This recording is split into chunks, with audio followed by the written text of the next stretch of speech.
Good morning from Grand Teton National Park. We're at String Lake, beautiful blue sky, got the kayaks out, and the scenery here is to die for. It's a beautiful, calm day on the lake. See ya. Bye.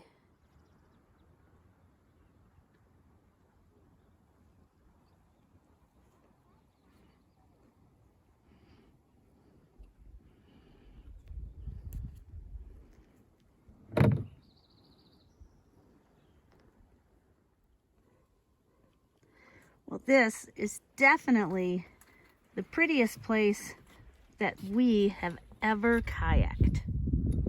Okay, Dee Dee, I have to admit, I was a little pissed at you the other day when you convinced me to go to the Badlands again, knowing how much I hate the Badlands, by tricking me to think we could kayak there. I was pretty upset. Sorry. But you know what? What? Today made up for it.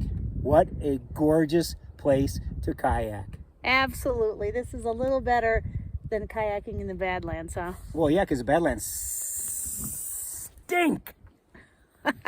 Bye. Bye.